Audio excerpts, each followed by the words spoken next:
ചിലർ ധാരണ രാത്രി ഉറങ്ങുമ്പോ കിടക്കുന്ന പുതപ്പുണ്ട്, ആ പുതപ്പ് രാവിലെ വരുമ്പോ എടുത്ത് ചുമലിട്ടിട്ട് സ്റ്റേജുമ്പോ കയറിയാൽ സുന്നത്ത് ജമാഅത്തിന്റെ ആലിമീങ്ങൾ എന്ത് ചീത്തയും പറയാനാ. അതിനേക്കാളും വലിയ പുതപ്പ് ധാരാളം കിട്ടും. അതുകൊണ്ടൊന്നും അള്ളാന്റെ ദീനാവൂല. അള്ളാഹുവിന്റെ ദീനിന്റെ തെളിവ് ഖുർആനാണ്, ഹദീസാണ്, ഇജ്മാഅാണ്. ഓ സുഹൃത്തുക്കളെ, ഇമാമിങ്ങൾക്ക് തെളിവായി ഖിയാസും അവർ തെളിവിനെ സ്വീകരിക്കും. നമുക്കൊന്നും അതിനുള്ള അധികാരമൊന്നുമില്ല, അവർ പറഞ്ഞു പറയാനേ അധികാരമുള്ളൂ.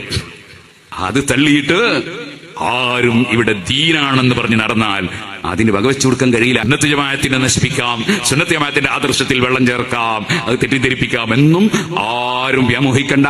അത് ഇൻഷാ അല്ലാഹ് സമസ്ത കേരള ജമിയത്തുൽ ഖിയാമത്ത് നാൾ വരെ നിലനിൽക്കും. അതിന്റെ കീഴിൽ കേരള മുസ്ലിം ജമാഅത്ത് നിലനിൽക്കും, SYS നിലനിൽക്കും, SSF നിലനിൽക്കും, SMA നിലനിൽക്കും, നമ്മുടെ സുന്നി ജമിയത്തുൽ മുഅല്ലിമീൻ നിലനിൽക്കും. അതിനെ ആർക്കെങ്കിലും ഊതിപ്പറപ്പിക്കാനൊന്നും കഴിയില്ല. ഇവിടെ സുന്നത്ത് ജമാഅത്ത് പണ്ഡിതന്മാരാൽ ഇവിടെ ഖുർആനും ഹദീസും പഠിപ്പിച്ചുകൊണ്ട് നിലനിർത്തും. അതിലാർക്കും സംശയം വേണ്ട. സുന്നത്ത് ജമാഅത്തിന് വേണ്ടി ധീരതയോടെ ആവേശത്തോടെ നമ്മൾ പ്രവർത്തന രംഗത്തുണ്ടാകണമെന്ന് എല്ലാവരോടും ഉണർത്തി ഞാൻ എന്റെ വാക്കുകൾ നിർത്തട്ടെ.